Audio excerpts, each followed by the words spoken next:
become the prince that was promised. And his will be the song of ice and fire.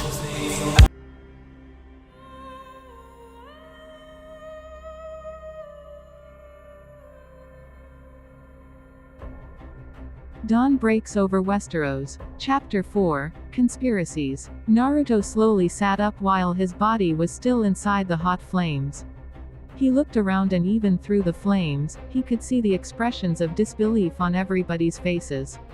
He held up his left hand, turning it around to have the palm face outward, then turning his hand back inward to his face. He clenched his hand into a fist, and as he attempted to get up, he stumbled. Apparently, this body's legs were weak from disuse. He was caught by one of the free folk. A beautiful blonde warrior named Val. "Easy there, Snow," she said. She offered Naruto his cloak, to which he accepted. "Thank you, Val," Naruto said gratefully. Melisandre approached the two men and knelt before Naruto. "Afterwards, after they stabbed you, after you died, where did you go? What did you see?" Naruto paused for a moment, collecting his thoughts before speaking. "I saw the past. I saw my origins. The answers to the questions that have plagued me my entire life." Naruto looked at Melisandre and spoke, "It seems I have you to thank for my resurrection." The red woman shook her head and said, "The Lord of Light could not bring you back on his own. I believe that his power, combined with the power of your old gods, allowed you to come back, my lord." Naruto was starting to get cold while he said, "Help me inside. I'd rather not die again from freezing to death." Esser Davos and Melisandre helped him inside. Everyone else followed suit. Naruto sat down after putting a pair of black breeches, black boots, and a black leather jerkin on, sat down in a chair. Esser Davos looked uncomfortable for a moment before saying, "So, I don't really know how to tell you this, but," Davos started, but Naruto interrupted him. "If it's about my Targaryen looks, then it's okay, Esser Davos," Naruto said, looking at Esser Davos. "I already know. But how he acts. Like I told you out there, I saw the past. I saw my mother Lyanna and my father Rhaegar marry in the God's Eye with Elia and little Rhaenys watching. I saw them expressing their love for me. I saw my dying mother give me to Uncle Ned, and I saw that same uncle claim me as a bastard. I know I was only dead for maybe 24 hours, but for me, in the presence of the old gods and Azor Ahai, it was a lot longer. There was a great deal of time to accept who I am while I was dead, Davos Seaworth. I have come to accept that. I know the danger that's out there. And I know that I can do a lot more to stop it in the south than I can here. And look, Naruto took a moment to collect his thoughts before continuing, I know you don't really owe me anything and you only just learned of Stannis' death. But you risked your life to protect my dead body while Alisar would have turned my body to ash, and Lady Melisandre helped bring me back to life. I owe you both a life debt, and if you would serve me as loyally as you served Stannis, I swear to you, I will repay this debt." Davos couldn't really answer, and Melisandre didn't say anything, though her expression told the other two occupants of the room that she hadn't been expecting the offer. "Neither of you has to decide now. Just know that the offer's open," Naruto said. "Now then, I did just come back from the dead. If you could please, I would like a few hours to myself to rest." Davos and Melisandre exited the room. Naruto locked the door and cut his hand with a knife, drawing blood, and it dripped onto the floor. He then took his fingers and began to draw it into a symbol, Devil's Trap from Supernatural. He then pointed his finger at the blood that made the sigil ignited in fire, but it did not produce smoke.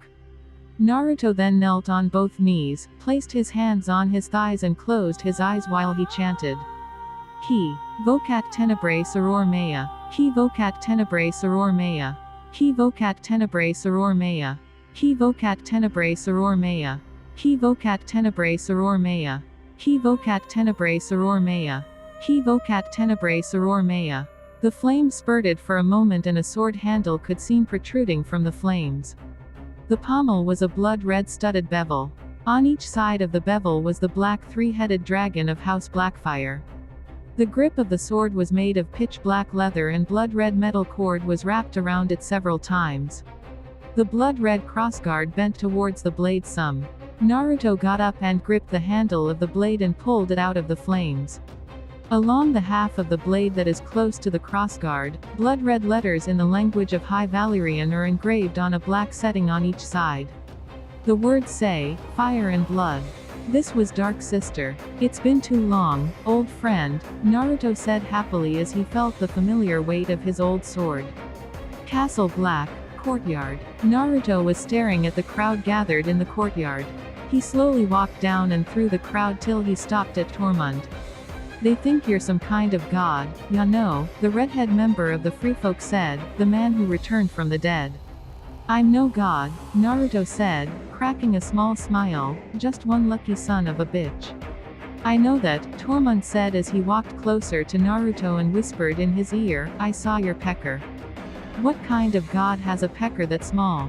They both share a chuckle and share a brotherly embrace before Naruto moved on to Ed. "You don't look the same. That's still you in there?" Ed asks. "I think so. Hold off on burning my body for now," Naruto japed, which brought a laugh from Ed.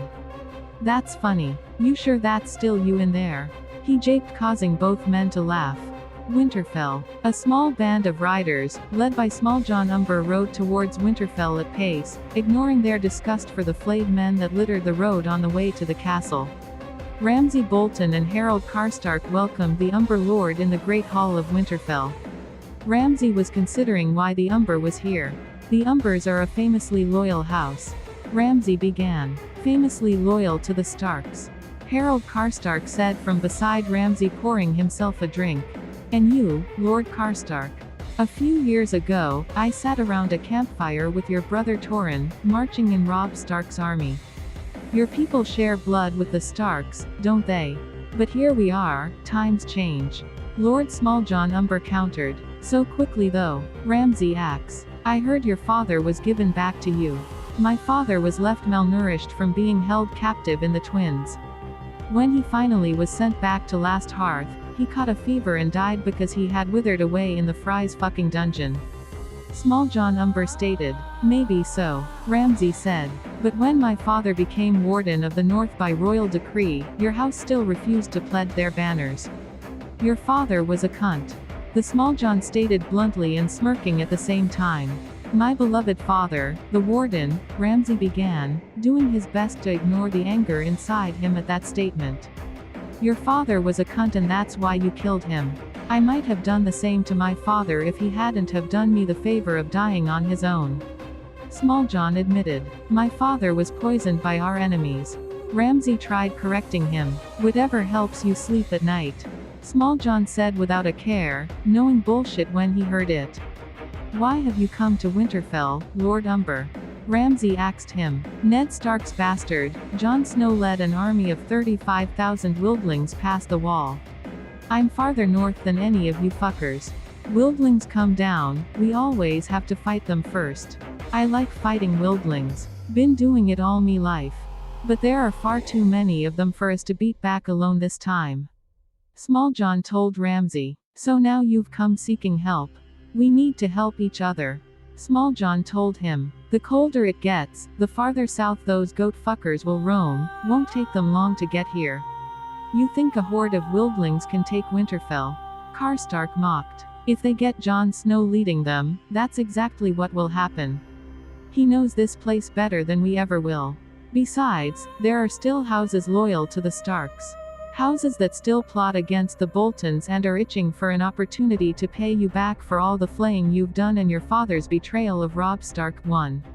If Jon Snow marches his massive army this way and they join up with him, you'll be outnumbered more than 7-1. Small Jon said, worrying Ramsay slightly. "Pledge your banners to House Bolton. Swear loyalty to me as Warden of the North, and after we deal with the Stark loyalists, we will fight together to destroy the bastard and all his wildling friends." Ramsay offered. "I'm not kissing your fucking hand," Small Jon told Ramsay bluntly. "Traditionally a bannerman kneels before his lord." Ramsay said. "I'm not doing that either. Why would I trust a man who won't honor tradition?" Ramsay said, annoyed. "Your father honored tradition, knelt for Robb Stark, called him King of the North."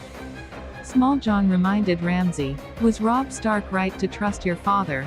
Then it appears we're at a bit of an impasse. Ramsay told the giant of a man. Fuck kneeling and fuck oaths. Small Jon said, nailing home his point. I've got a gift for you. He nodded to his two men. A girl, I hope. I prefer redheads. Ramsay joked as two hooded figures were dragged into the hall. A girl, Small Jon laughed. A wild one. He pulled the hood off to reveal a brown-haired woman, frantically looking around. I like them wild, Ramsay said, standing up interested. And the boy, nice and young, the way Karstark likes them. Small Jon mocked, causing Harold Karstark to push his chair back and stand in anger. Small Jon ignored him, pulling off the hood to reveal a curly-haired child with brown hair and green eyes. Who's this? Ramsay asked, confused at what he was being given. Rickon Stark. Small Jon told him. Ramsay walked up to the boy. I've never met the kid in my life. How do I know that's Rickon Stark? Small Jon walked over to another bag, and pulled something out of it. Walking back towards Ramsay, he threw the sawn-off head of an almost black direwolf. Ramsay looked at the reaction of the boy, and saw his sheer anger. Welcome home, Lord Stark. The Bolton bastard smiled. Later that day the Small Jon was walking towards one of his guards. You, he called, beckoning him over. My lord. The guard asked. Get word to Greywater Watch, Bear Island, Last Hearth, and White Harbor. Tell them, we're in. 2. Castle Black. Lord Commander's chamber. Naruto was standing in front of the section of wall that housed his secret stash of stuff. He bit his thumb to draw blood and wiped his finger across the wall, causing the illusionary wall to disappear. Inside this compartment was several items. These items were Blackfire, the Valyrian steel crown of the Aegon the Conqueror, a suit of Valyrian steel armor AN, think Daedric armor from Skyrim for appearance, and a chest. This chest had 4 dragon eggs. One egg was snow white, another was blood red with black swirl patterns, another had pure gold scales, and the final one was pitch black with spiraling dark blue markings. Blackfire was a two-handed great sword made of Valyrian steel. The blade was roughly the same size as House Tarly's Heartsbane. The Hilton guard were pitch black and have a scaly appearance, like the scales of a snake or dragon. The Hilton guard were straight and cylindrical like a neck. At the each end of the guard and at the pommel was a small black dragon head with blood-red rubies in the eye sockets of each. In the middle of the guard rests a perfectly round blood-red ruby. Naruto tested Blackfire in his hands and gave a few practice swings and went through a few stances. Blackfire felt just as natural in his hands as Dark Sister, as if his hands were fashioned for the very purpose of wielding both blades. It also helped his case that Blackfire, due to being wielded by every Targaryen ruler until Daeron II Targaryen, was sometimes called the Sword of Kings. It made one's claim more legitimate, which was partially why Demon Blackfire had so much support during the First Blackfire Rebellion. In the eyes of the ones who supported him, his claim was more legitimate than Daeron's. The same was true of the Conqueror's crown, which was considered to be the crown of kings and added even more legitimacy to a claim. Ed came in and told him, it's time. Before you bring them out, I need to place something in the pyre. Ed nodded and left. Naruto went outside to place the eggs in the middle of the pyre and waited patiently before the traitors came out. Castle Black. Courtyard. The 12 conspirators were all gathered up. They were going to be burned alive and were tied to their posts in circle around the center, where the dragon eggs lay. Naruto, with his hood up, walked near the pyre and turned away from them to begin speaking. If you have any last words, speak them now or hold your peace. Naruto said without turning around. You shouldn't be alive. It ain't right, Bowen Marsh said. Neither was murdering me, Naruto said coldly. My mother's still living at White Harbor. Could you write her? Tell her I died fighting the wildings. Othel Yarwick said. I'm not going to lie to her. She'll know you betrayed me. Naruto said coldly. He moved on to Thorn. I had a choice, Lord Commander. Betray you or betray the Night's Watch. You brought an army of wildlings into our lands. An army of murderers and raiders. If I had to do it all over knowing where I'd end up, I pray I'd make the right choice again. Betraying your Lord Commander is the same as betraying the Night's Watch, Alisar Thorn. Naruto said, still not turning around. Not according to me. I fought, I lost.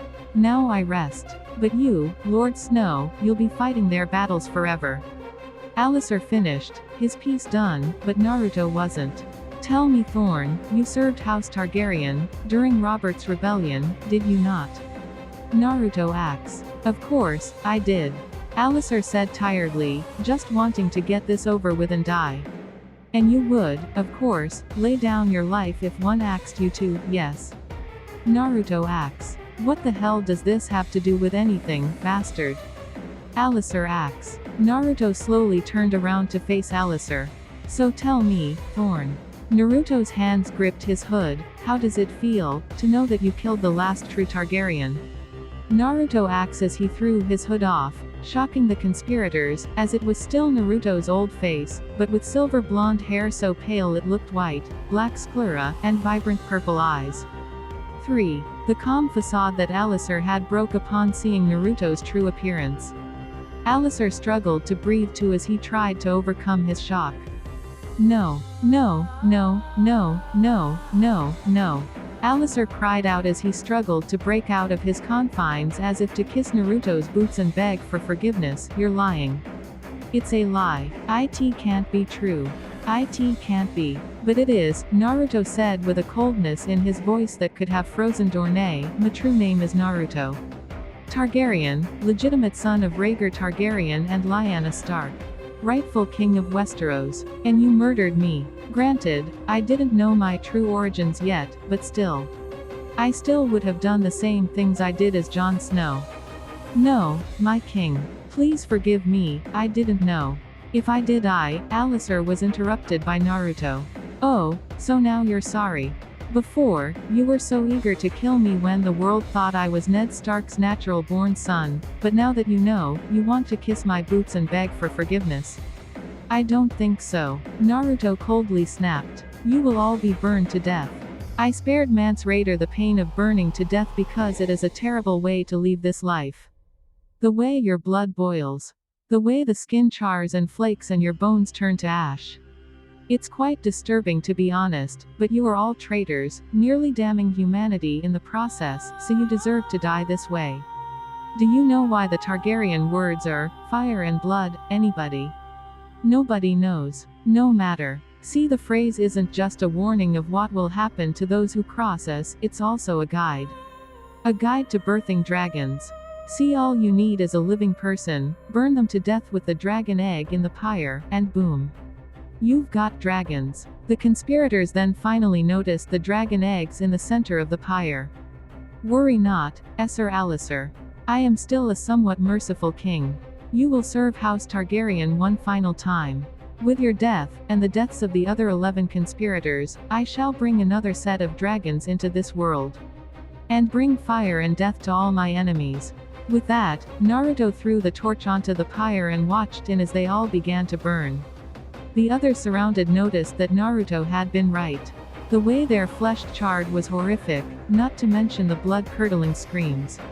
Naruto took off his cloak and jerkin, then the rest of his clothes and proceeded to walk into the flame. Jon, stop. What are you doing? Ed yelled at his best friend. But he couldn't go after him, or Ed would surely burn to death. Once the fire died down, only ash and soot remained, but Naruto stood in the middle, kneeling. He was covered with soot, but otherwise, he was okay. It was 4 creatures that were crawling all over him that shocked everyone. Naruto had hatched 4 dragons.